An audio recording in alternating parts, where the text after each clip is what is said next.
Would I be the a-hole for reporting my brother-in-law to CBS for what he did? My male 27 sister passed away in 2018.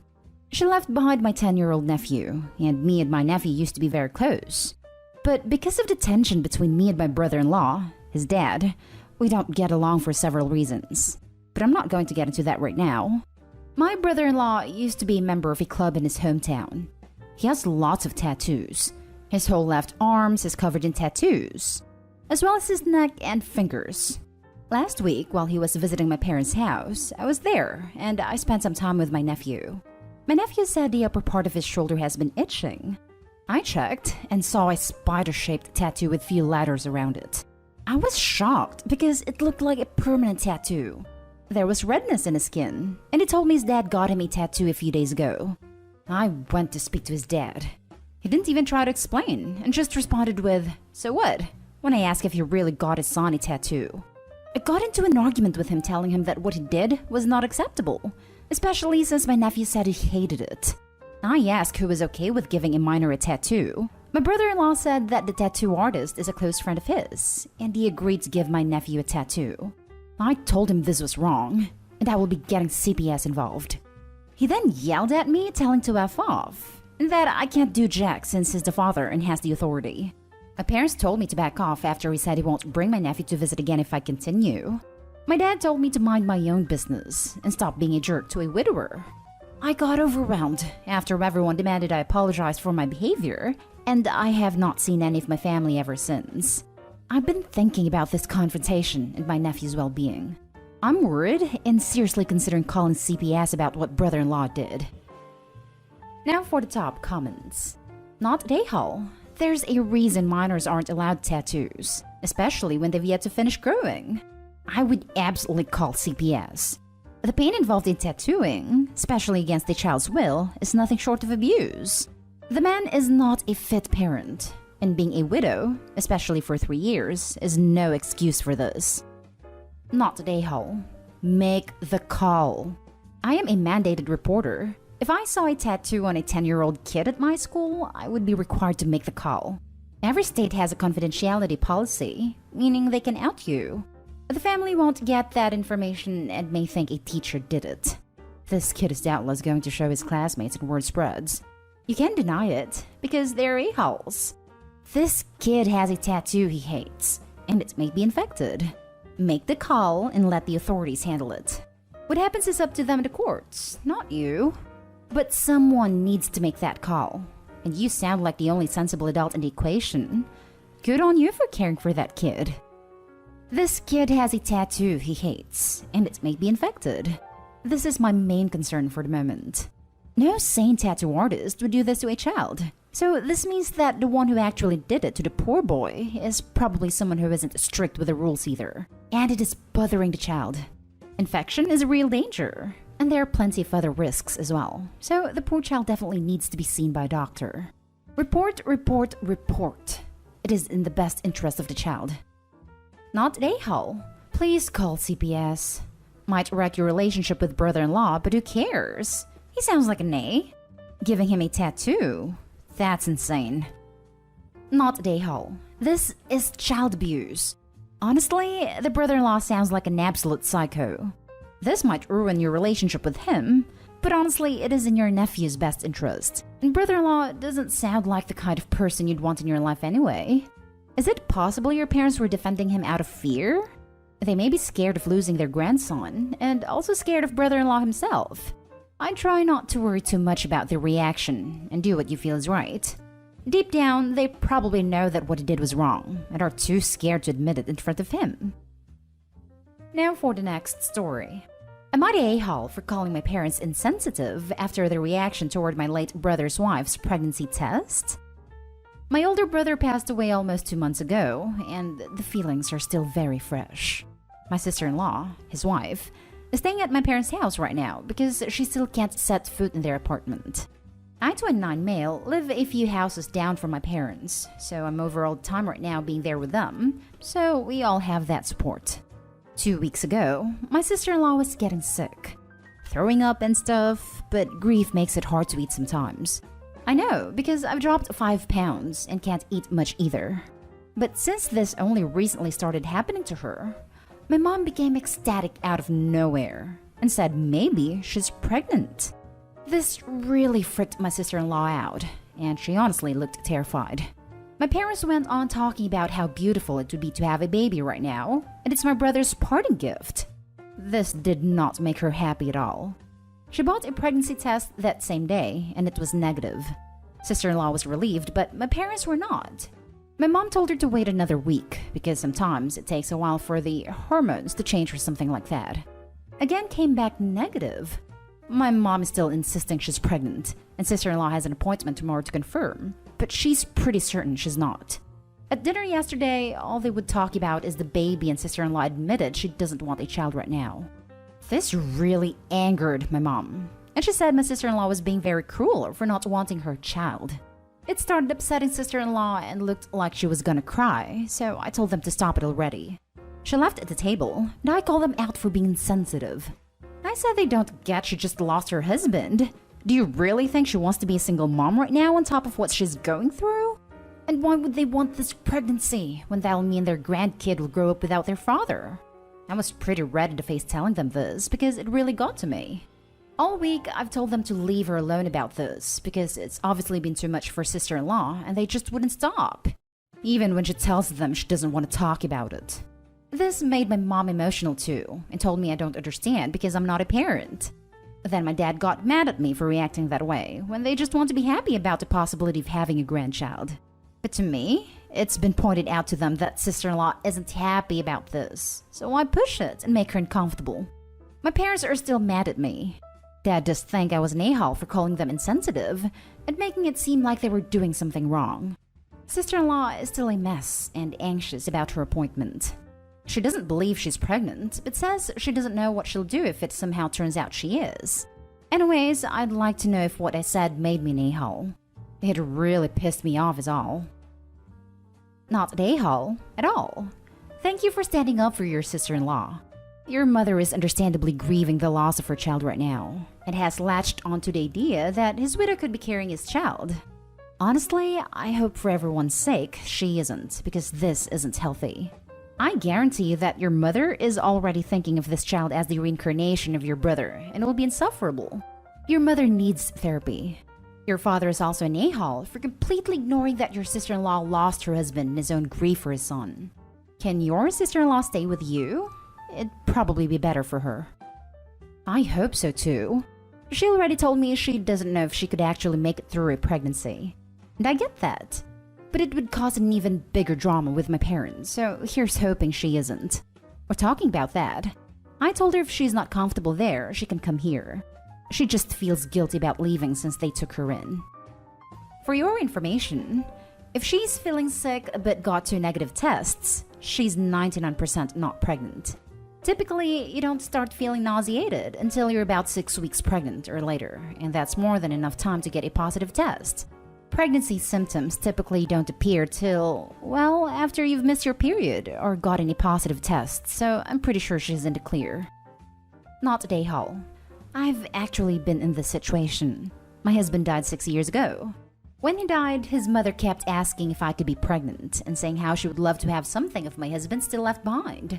She put pressure on me, and when we found out that I wasn't pregnant, it made me feel like a terrible person who couldn't give his mom what she wanted. It was a mess, and I didn't need that guilt and pain when I was already devastated over losing my husband. You sound honestly amazing for standing up for your sister-in-law. That was kind of you, and the right thing to do. Your parents need to back off and let her grieve. They are taking their emotions out on her, and it's not beneficial for anyone. Keep having her back. You're a good guy. Not a a-hole. Your parents are treating your sister-in-law like a human incubator for your brother's memories. They need to step back and realize they are being outrageous, and their behavior is absolutely unacceptable. Next story is titled, Am I the a-hole for calling my mother-in-law a bad mother and kicking her off a family Zoom call? My 41 female husband 42 male and I have been married for 15 years. I have an okay relationship with my mother-in-law, but prefer to limit contact with her because she's very nosy and likes to gossip. When I first met my husband, he told me that he was an only child. However, when we started to get serious and were discussing marriage, he told me that he was in fact not an only child, that he has a sister. However, he wants nothing to do with her. He told me he tells people that he is an only child because 1. People will be nosy and ask why he does not speak to her. Or 2. Try to get him to fix the relationship with her. I told him that it was his choice, and that family's who you choose, not what you were born into.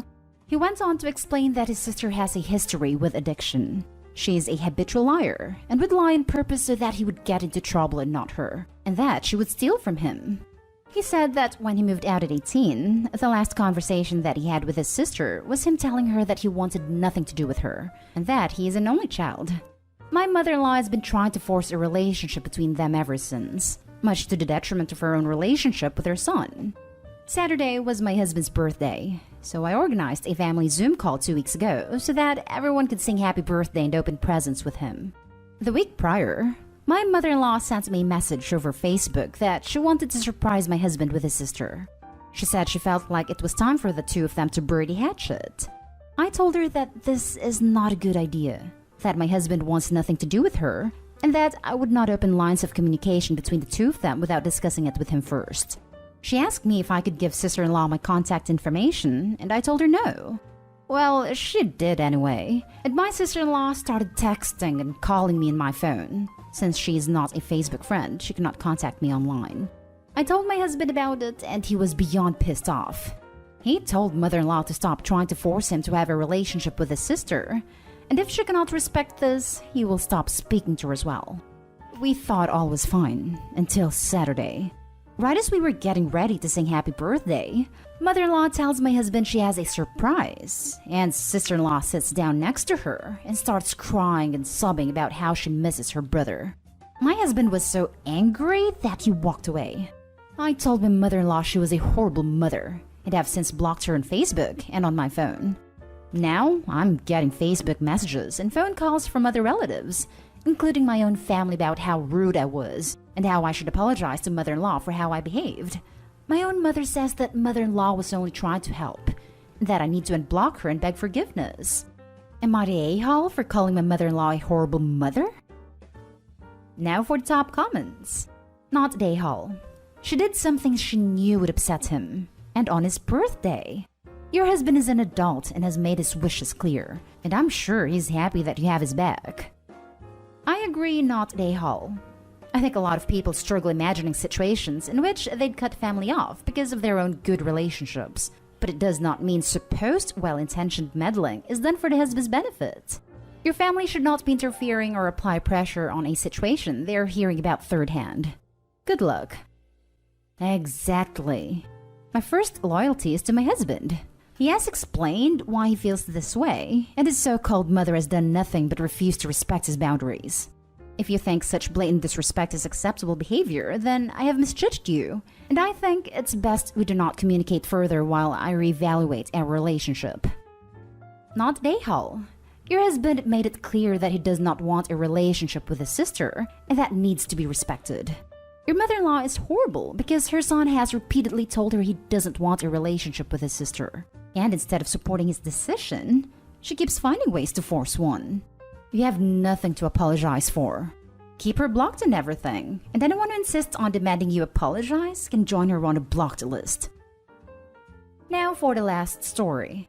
Am I the a-hole for not asking my sister-in-law to go to dinner with us? My first time posting here, so please bear with me. A little bit of background. My husband, male 30, and I, female 30, have been living with my in-laws for 2 years now. I share an okay rapport with them as their expectations are a little too much for me to handle, but that's a different story. My sister-in-law, female 23, is kind of spoiled, where she pretty much gets what she wants every time and will change the story, manipulate things and lie in order to make herself look good in front of other people. She has been having issues with her boyfriend for some time, and every time she comes to me for advice and wants to hang out with me when her boyfriend stops hanging out with her. But as soon as they are on good terms or she makes new friends, she stops hanging out with me. She has never asked me to hang out with her when she doesn't need me. On the other hand, my husband and I will try to include her in our outings, dinners, if I'm going to my cousin's house, shopping, etc. So the issue arose when she found out that my husband and I went for dinner with my brother in the city and we did not ask her to go. I had not had dinner with my brother since I got married, and I barely see him as he lives away in a different city than us. This was a random plan that my husband and I ended up making, and as we were getting ready to go out, I suggested we message my brother and see if he wants to hang out with us for dinner. He was free, and so he said yes. We drove to a city 45 minutes, had dinner, and came back home around 11:30 p.m. By this time, everyone was asleep. The next day, my mother-in-law and sister-in-law were having breakfast but would not talk to me properly. I tried to say hi and ask how they were doing, but they ignored me. When I kept asking what happened, then my sister-in-law started crying and in a passive-aggressive tone said, "I thought you cared about me." And I said, "I do care about you, but I am not sure what I did wrong to make you cry." At this point, she started saying that I knew she was having a hard time in her relationship and needed support from me, and that she was lonely all day yesterday, and if I was going to be hanging out with my brother for dinner, then I should have taken her too. She said she thought I was going on a date with my husband and therefore did not tag along, but if she knew I was going to have dinner with my brother and husband, then she should have been included too. I have to be honest, I was feeling livid at this point.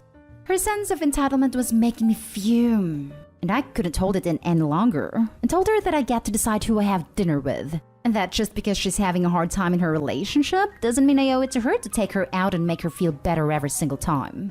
My mother-in-law was not happy that I raised my voice and thought my sister-in-law yelled at both me and my husband. My mother-in-law is holding us accountable for making her daughter cry. She is expecting us to apologize to sister-in-law. Am I the a-hole for not taking my sister-in-law for dinner and losing my cool when she yelled? Not the a-hole, but you need to move out, or everyone sucks here. There is obvious tension in the family that isn't necessarily your fault. Your sister-in-law is definitely toxic, but if y'all don't leave the situation, you're just as bad as all of them because you're engaging in and supporting her and your in-laws' behavior. My family has been convincing me to move out, but my husband's mom is not in the best of health, and I am expected to do the chores in the house and take care of the family. That's why we live with the in-laws. Oh, so you belong to them. You have your own life and can make your own choices. You're choosing to stay. Your husband should be making you the priority, not his parents. Thank you. Sometimes one needs another person to be firm and say it as is. I totally get I'm choosing to stay. It's just that I can't leave without my husband, and he's been under their control his whole life, to the point where he didn't even have his own bank account, and his money used to go to them, and he would get pocket money to spend if needed. We need to discuss our future and see what we can do. I'm going to be blunt. You might have to leave him. I hope he stands up and sees the abuse that his parents have put him through his whole life and now onto you, but he might just be in too deep. If that's the case, you have to do what's best for you. You can't keep others warm by setting yourself on fire. Wow, never thought about it in that way. Thanks for putting things in perspective. He has realized the abuse his parents have put him through, and he thanks me for helping me see it. We will be getting my parents' help for our next steps.